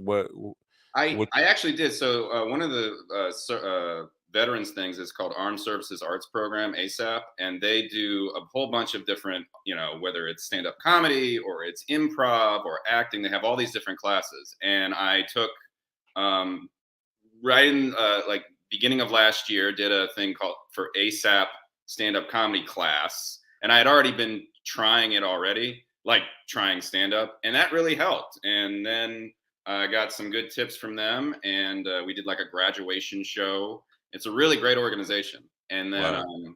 then from there, I just kept practicing, getting tips from other comics, and I just keep working on it every time I go up there. Tips from other comics. Are you suspect of them? Because I They're listen. all younger than me, so I don't care. Are they all younger than you? Because I have so many on this program who starting very late in life, in their 50s and 60s, starting their and I am all for, if you've always wanted to do something, your age shouldn't matter, and you should go for whatever makes you happy and all that stuff. But I'm seeing so many people who are Mhm. older than you, definitely older than 39, just starting out. It's their beginning. So you're meeting a lot of young comedians and people in Yeah. 20s and 30 or early 30s. Yeah, like young 20s. Most of the comics that I meet are in the 20s. There are some who are older than me. There's a few like around my age or a little older. But yeah, by and large, I'd probably say 80% of the ones I meet are just like young guys and girls who are just like really trying to make it, and they're really fun to be around. They got good tips. Sometimes they're like, "Oh, that's a good joke, but maybe if you tried it like this," and I'd be like, "Okay, I'll try it," and then I do it. I'm like, "All right, good." Yeah, I the whole term "steal jokes." I think you can have a concept and somebody can inspire you, and you can say, "Well, that's funny, but I have a different take on it," and that's not stealing a joke. That's taking. It's like music. There are only so many different progressions, and but you make it your own. You write your own melody around it, and it's might have the same concept, might have the same idea as another song, but it's your song, Right. and I think jokes are the same way. You can come from the same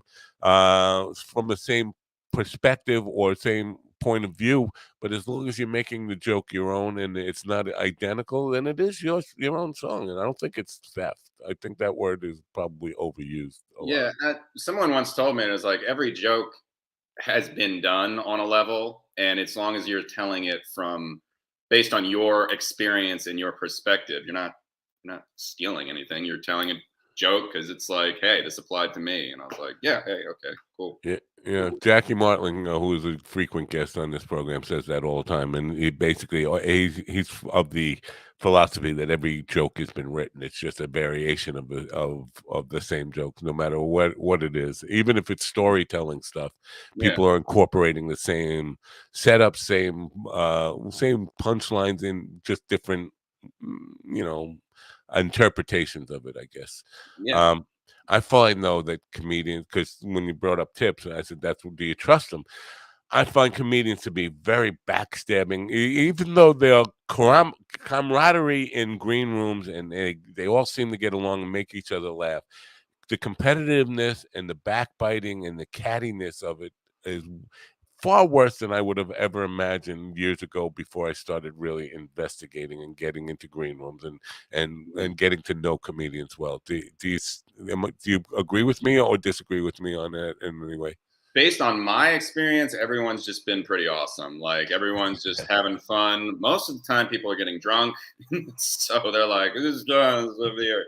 This is gonna be great. But like, yeah, I haven't had any poor experiences with anybody trying to have like an angle or anything like Uh, that. So, yeah, I mean, that's maybe what I keep do, and you maybe can. they keep it hidden, but all right, that's your experience and it's valid. And you accept that answer as your experience in the world. Mine is a little different. You mentioned drinking. Are you involved in any of extracurricular activities that many comedians fall into? I don't do any of the. I will have a drink, but I am not one of the other extracurriculars. I don't do any of that. So Ever drink while you're performing? I've had a drink beforehand and then like regretted it after. That's Really, just one drink no, it was more than one. It was Okay. more, like it was one of those. I watched the video. I was like, oh man. I was like, okay, no more than one before I go on. Do you have anxiety before you go on?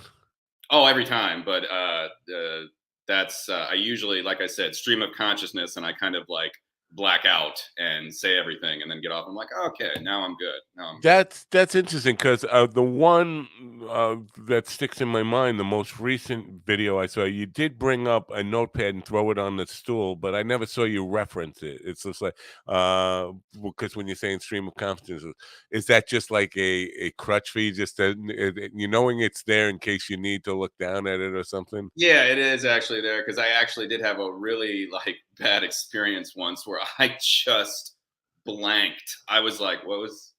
Hi, uh, yeah," and then like I just forgot. After like 2 minutes, I was like, "All right, I'm gonna leave." And I was like, "All right, I'm gonna go." And so now it's like it's a crutch there just in case, and I don't really have to reference it. But if in case I did, I can just look down real quick. Yeah, yeah. Yeah. I've seen comedians, and this is a bugaboo of mine, and I've had some other comedians explain to me that it's not a bad thing, but it is for me as an audience member. If I see a guy doing this, bringing his phone on stage and reading his jokes off a phone, that Right. is a huge turnoff to me. Do you see? First of all, do you see any of that in doing the kind of open mics and stuff that you're doing?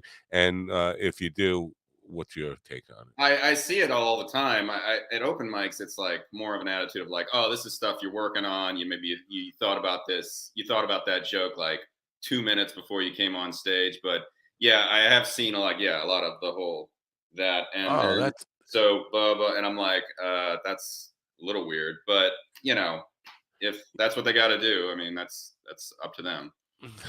it's so disconnecting for me because I wanna, and maybe it's I'm the only one who feels this way, and maybe not, but I don't know. I want to like the comedian. I want when I see somebody on stage, I want to have a.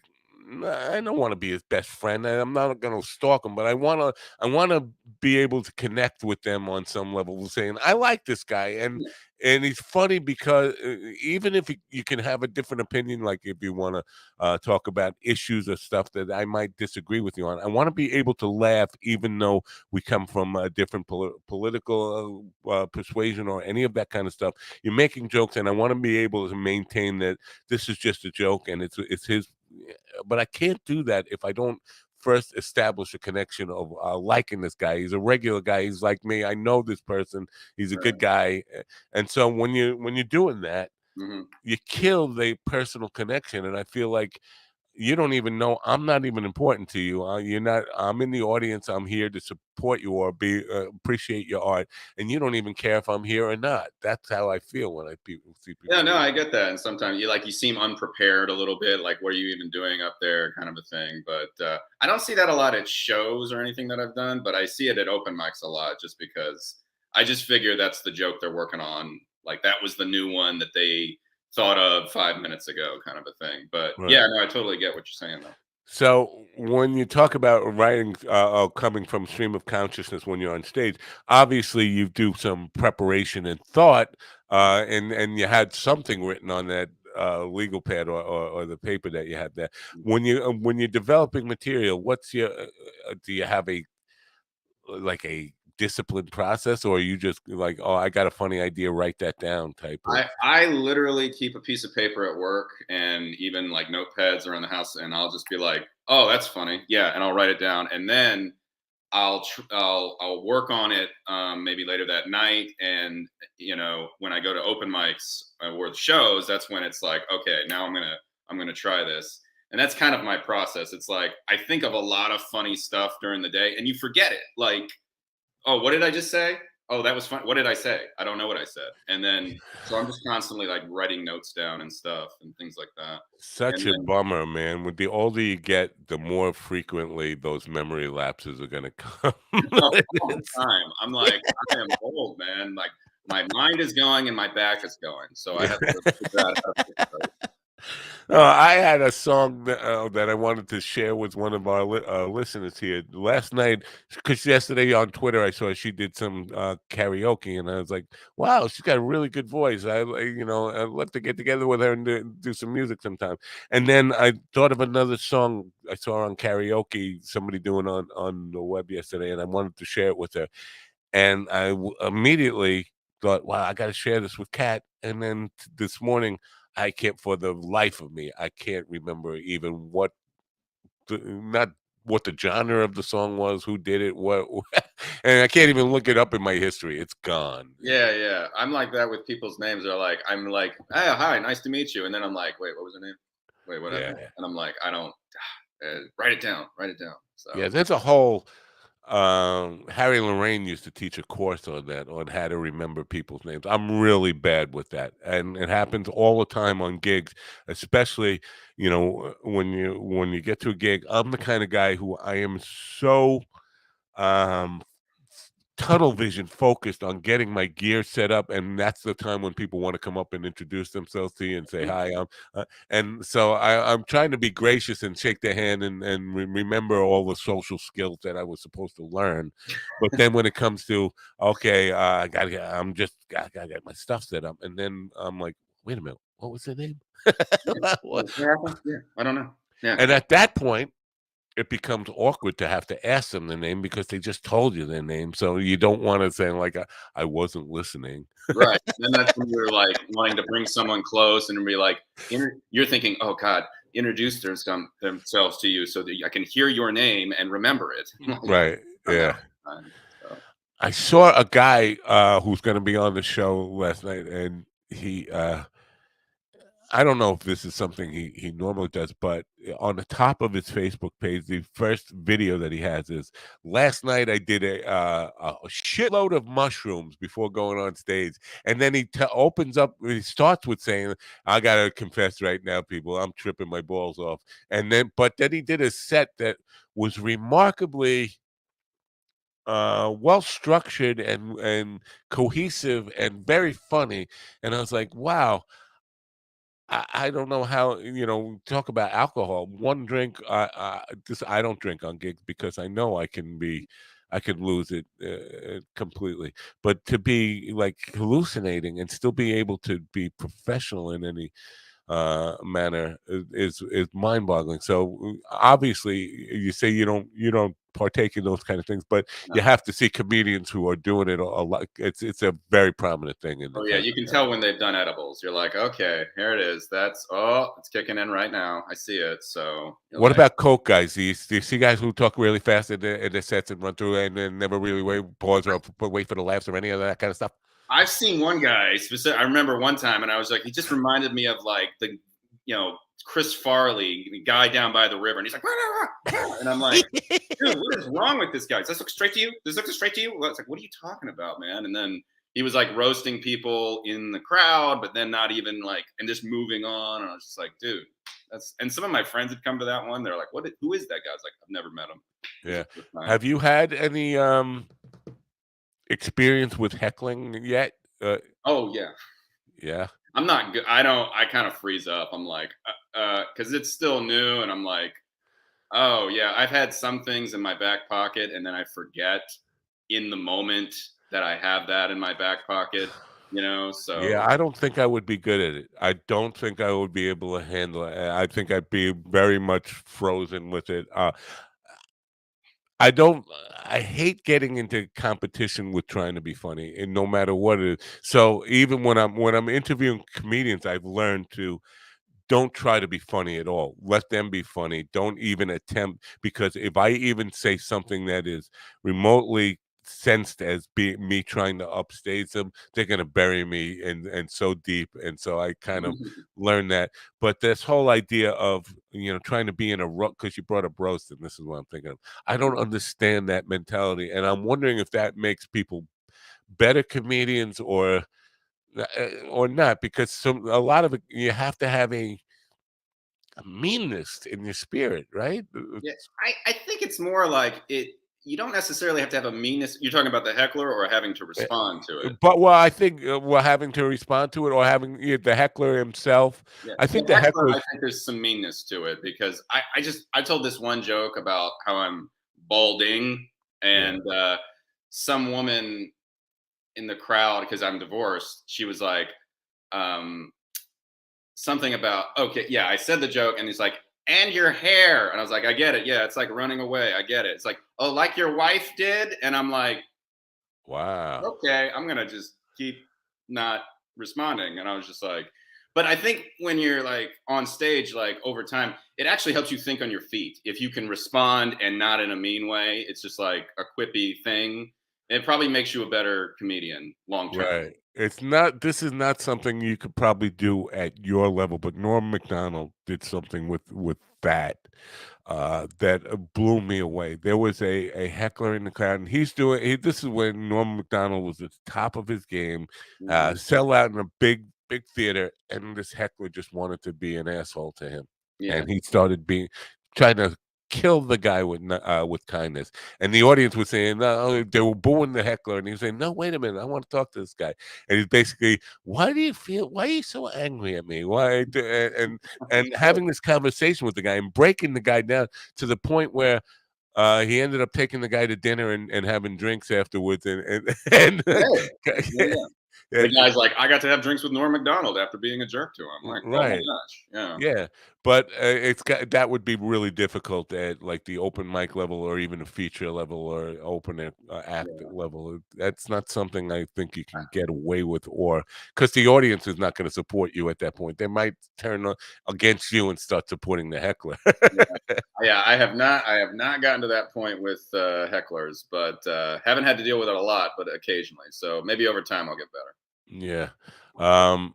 So, how long have you been doing it? When did you first start Uh, actually get Over about February of last year. So this is not something I've been doing very long, but I've been doing it a lot over the good? last Well, I year. think, yeah, you do have some lost time to make up for it, especially if it's part of your life plan. For what it's worth, the band I'm with right now, I started when I was 39 years old. So There we go. I'm Yeah. going to be 63 in 2 months, or 3 months, Oh two and a man. half. Yeah. So You're 63, man. thanks. Well, and the point I'm making is I was in music my whole life and been in many bands, and by the time I was in my late 30s, just turning 39, it was kind of, I had taken 3 years off from it was been 3 years since I played with any band, done anything live. I was doing some recording on my own, and basically feeling like it was probably part of my past. And then we got together just to do it as a guys' night out, like a bowling team, like night experience. Like, let's just get out together and play music. And it was so much fun. We said, well, why don't we start doing some gigs with this stuff? And then Yeah. I realized, I'm not old. 39 is not old. It's the prime of your life. And my 40s were the best time I ever had in performing and just getting out there and feeling like I was living my purpose and being who I Yeah. really was. It felt right. Yeah. So I'm just That's giving you one that. thing. Doing the comedy just feels like you just said. Feels music felt right. Like it just feels right. It feels fun. It's just a good time, and I enjoy doing it. So I'm gonna Right. definitely keep doing it. You mentioned being divorced. Divorce came before you stand up, before Yeah, you. some people attributed me doing this to a midlife crisis afterwards, but probably it was a little bit. But Yeah, I had midlife crises at every zero number. Even at 20, I had a midlife crisis. At 30, I had a midlife crisis. At 40, I did 50, I 60. think I did too. So I just had it at 38, not 40. I'll probably have another one in 3 months when I turn 40. So Yeah, yeah. But so, because the reason I ask that is because sometimes divorce happens because because you start pursuing your dream. yeah. Has getting into stand up, has that had any negative effect on any of your personal relationships at all? People, first of all, are people being supportive, friends and family being supportive, or they think you're crazy, or Some people already thought I was crazy to begin with, but everyone's been supportive. Me and my ex are actually really good. She actually came to one of my one of my shows one time, and it was kind of funny because she's like, "Oh, I'd like to come to one," and I was like, "You realize I talk about divorce and dating apps, right?" And she's yeah. like, "It's fine." I was like, "All right, yeah." And then that was the one I blanked out on. So Oh, well, that that was, makes sense. That makes perfect sense. yeah, yeah. So I was like, "Oh," but everyone's been supportive. Everyone thinks it's really cool. I have a cousin who does stand up comedy down in Atlanta. He's been really great. He's a he does pretty well. So it's been a lot of fun. Do you call him for consultation and advice or any of that stuff? Sometimes, yeah, he was actually really helpful when I first started. I was just kind of, hey, how do you do this? And what's the step? He's like, 1, 2, 3, and he's been doing it for like 10 years. So he's a really funny guy. He was always the funniest of all of us at the family gatherings growing up. Are you happy right now? Yeah, yeah, I'm happy. I'm happy. Okay, because it's time to get really happy. It's time for the happy minute, and I want you to stick with us for this segment. This is the lovely and talented Kiera, who is a singer with my band, and we're a couple of different things. We do acoustic shows and stuff like that as well. She's here now to deliver what we call the happy minute, which sometimes is not really all that happy. Sometimes it's just silly and stupid. Sometimes it's just not even any of those things. But here she is now.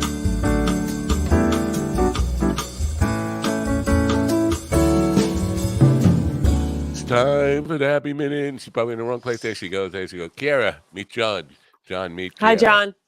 Hi, Kara. Nice to meet you. Nice to meet You you. know, John Burton is a very common name, but if you Google him, the first thing I got was John Burton is an American actor born in 1853.